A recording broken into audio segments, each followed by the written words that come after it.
Hey, what evidence do we have?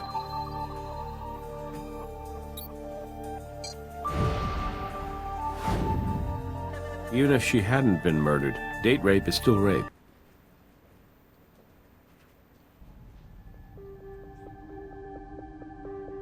Not only did you have intercourse with the victim, but she had roofies in her system when she was murdered. Wait, murder? Roofies? What the hell? I don't know anything about that. Not when you ask like that.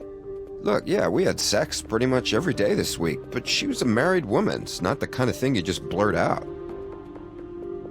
Yeah, I keep detailed records every time I get laid. How the hell would... Wait, yeah, maybe. We both got STD tests on the same day. I can give you my medical record number or whatever. You guys can look stuff like that up, right? I don't know what Clorinda's was. Dr. Robbins, our coroner, can provide Clorinda's medical records to us. Write your number down and we'll look it up on the medical database. No problem. I wish. Would you try it on for us? On your left ring finger, please. Like a wedding ring, huh? Sure, I'll try it on. It's a little big for me. I've always had skinny fingers. Look, it's a nice ring, but it ain't mine.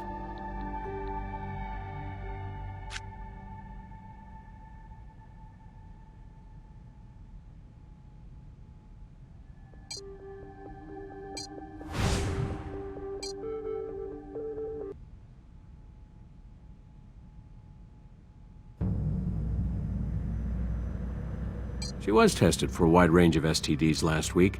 She went the whole 9 yards. HIV, gonorrhea, chlamydia, HPV, even syphilis. The results were all negative.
When the murder was committed, Clorinda's killer was wearing the ring we found.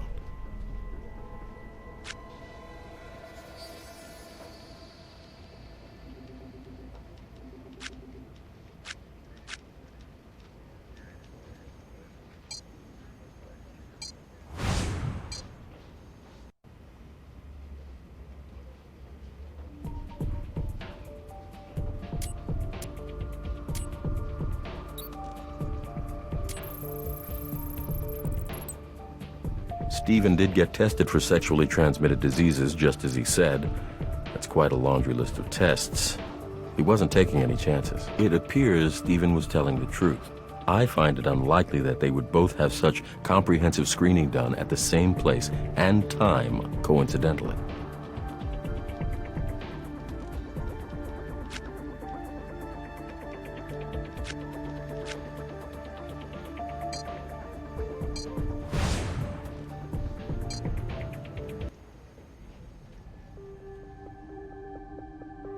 You're free to go, but we'd like to ask you some more questions. Hey, sure. Somebody murdered my girlfriend. I want to help.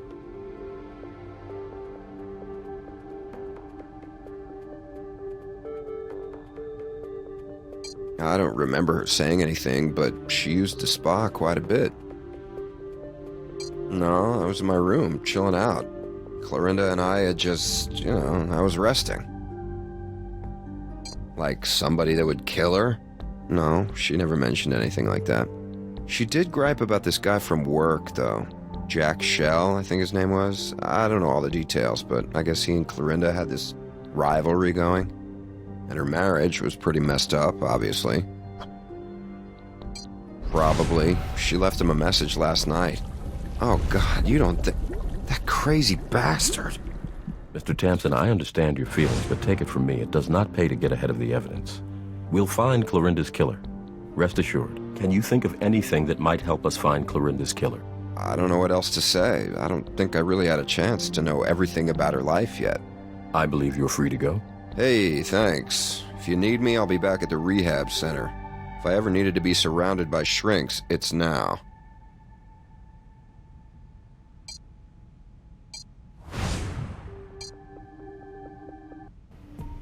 Hey, I got Ernie Goldwasser down here.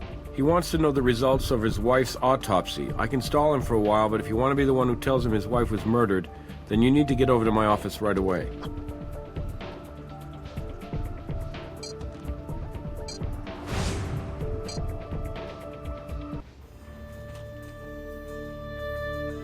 What do you need?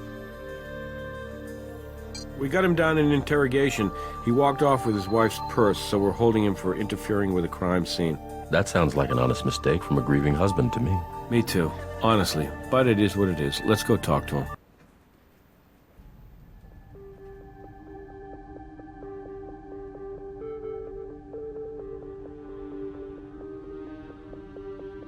Look, you want to tell me why Captain Brass is accusing me of removing evidence from a crime scene when all I did was take my wife's personal belongings from Twilight Palms and bring them back home with me?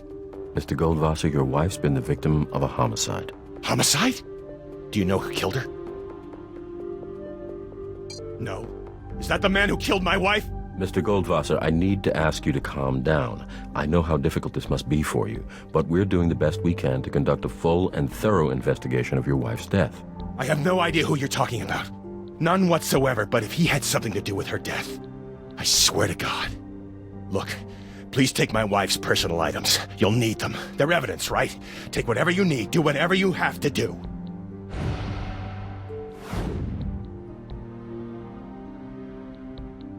I don't think so. No, I don't recognize that ring.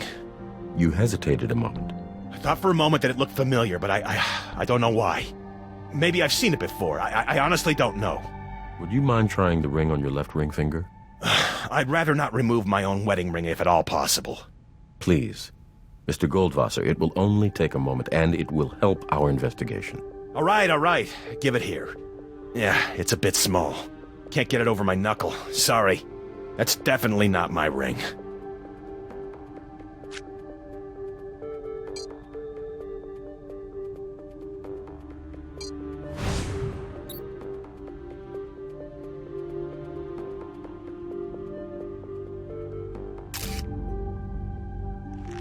In the last few days before Ms. Jackson's death, Mr. Goldwasser called her cell phone several times. Well, no surprise there. His last call was made at 10 p.m. on the day of the murder, which is around the approximate time of death.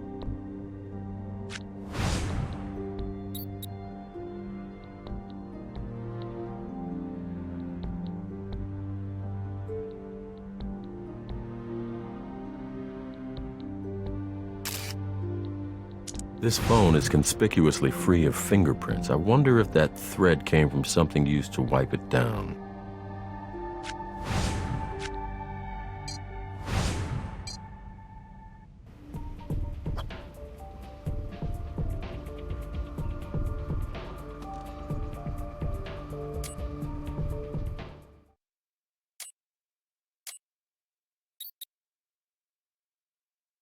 Cheating bitch! I'll kill you and the little coward you're screwing!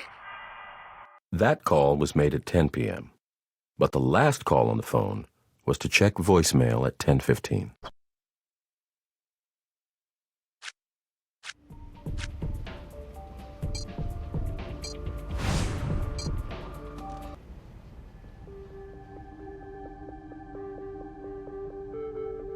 fair? How dare you say that to me? We know it isn't an easy thing to discuss, Mr. Goldwasser, but please, tell us what you know. Oh, God, this is all such a shock to me. I had no idea she was seeing anyone else.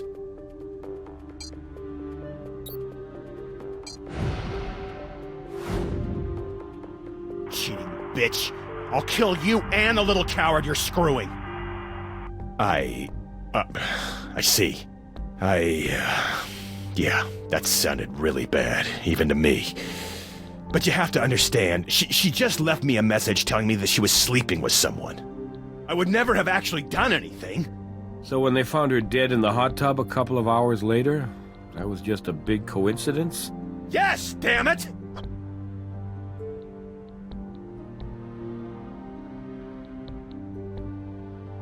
I was at home. I got home from work at about 9:45 and I heard Clorinda's message. I had to calm down a little bit before I called her, so... You left that message after calming down. Yeah, I thought I had myself under control, but I heard her voice on the voicemail and I flipped out all over again. That was right at 10.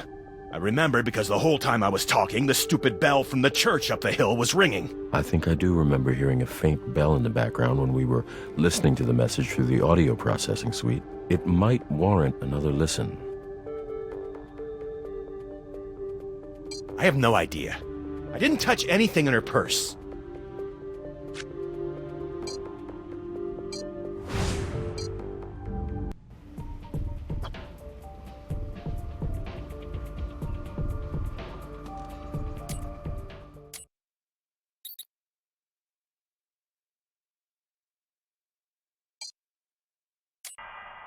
Now I know why that bell sounded so familiar. I remember that church. But when I first came out here to teach my seminar, a colleague from the university was showing me around. He's a history professor. He told me that the church was built in the middle of nowhere, specifically to allow for ringing that bell at all hours. I can definitely confirm that it's more than an hour away from the Twilight Palms Rehabilitation Center. Ernie's alibi holds up.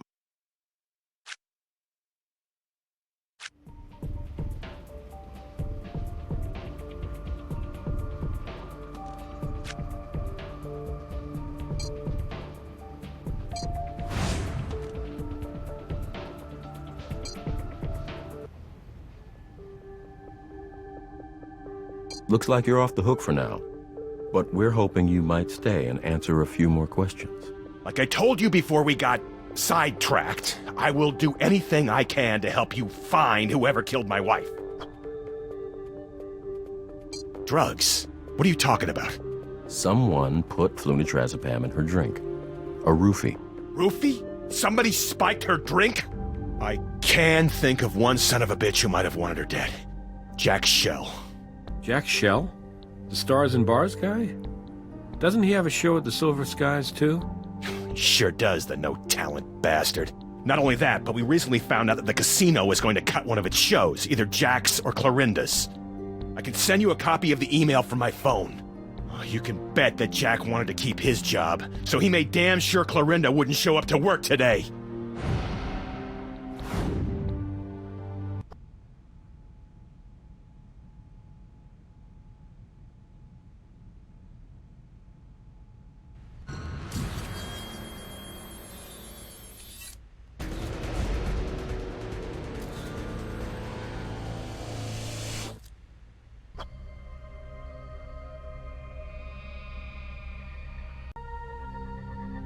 Hello.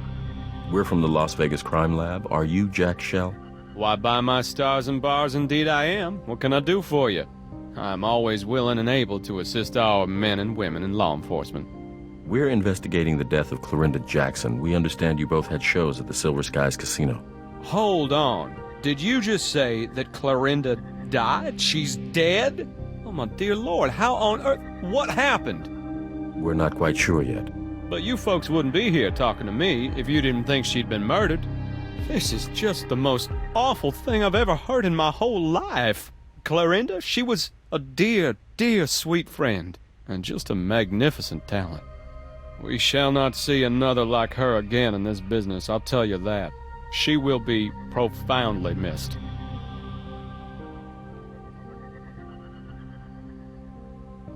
You considered Miss Jackson a close personal friend, but might there have been a certain amount of professional rivalry? No. Well, if anything, I'd call it sibling rivalry, pure and simple. We'd both grown up together in show business. Had our share of ups and downs, let me tell you what. And then, by chance, we found ourselves here in Sin City, both with shows at the Silver Skies. Her show'd come in right after mine in the, main showroom. You see, I play the lounge. But anyway, we still share some crew and some staff, and even some audience, I'd say. There was a certain amount of competitiveness, sure, but why would you ask a leading question like that? Did someone say something? Mr. Shell. Now, please, call me Jack. My friends all call me Jack. Now, did someone say I had it out for Clorinda or something? 'Cause that most assuredly was not the case. And I definitely have to say that person is lying to you. Mr. Shell. Jack. Jack. I'm afraid we're going to need you to establish your alibi during the time Clorinda was murdered. And to tell you the truth, I'm not really sure how I'd be able to verify this for you, but I'd be willing to swear on a stack of Bibles that I was at my home last night, by myself, fast asleep. Do you often go to bed so early? I tell you, I learned the very hardest way that you will not enjoy longevity in this business if you insist on burning your candle at both ends. So, I just tossed that sumbitch candle as far away from me as I could. I cannot tell you the number of lives that could be saved each year if they just heed my living example. I'm sure that's true, Jack. Look, be straight with me. You don't honestly believe that I had something to do with killing Clorinda, now do you? Did you ever see Clorinda have words with anyone? A disgruntled employee, perhaps, maybe a problem with management? No. Now, look, you can't have me speaking out of school now, can you? I mean, it don't feel right to talk about rumors and innuendos and such. But, well, I don't think it was really very much of a secret that she and Ernest, that's her husband, they weren't getting along too well. And, surprise, surprise, I mean, Clorinda's the fourth Mrs. Ernest Goldwasser, so I'm pretty sure Ernest's not too good at communicating with the wife. I could not honestly tell you whether or not I have seen that or any other particular piece of jewelry before. It's just not the sort of thing I concern myself with when it comes to making a person's acquaintance. We have an internal email from the casino stating that either your show or Clorinda Jackson's would be canceled. Were you aware of it? Sadly, I was all too aware of it, yes, but it ain't called Show Friends now, is it? This is a business, and apparently, according to the accountants here, the entertainment wing of the operation wasn't flapping too strong. Of course, I disagreed with their evaluation. I see myself affecting people in ways that cannot be measured in cold, hard cash. But in the end, wasn't my call to make. Jack, you ever pay Clorinda a visit after hours? Perhaps between 10 and 11 p.m. last night? Now, it's my nature to offer myself completely to those who protect and serve our community, but I truly cannot accept the tone of your question. There is an insinuation in it that I simply will not tolerate. Now, if you please, my dressing room is my very special place. It's sacred to me. Now, I take to the stage momentarily, and I need to focus myself sharply, so if you please, we must continue this discussion at some further point. I wish you a very pleasant day.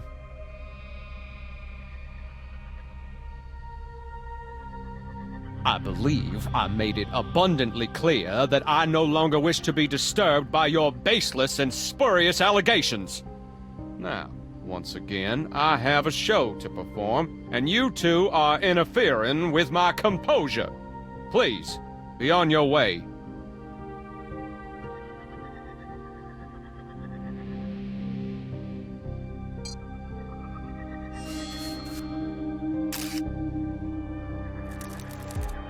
You thinking what I'm thinking? The prints are in plain view. Don't need a warrant.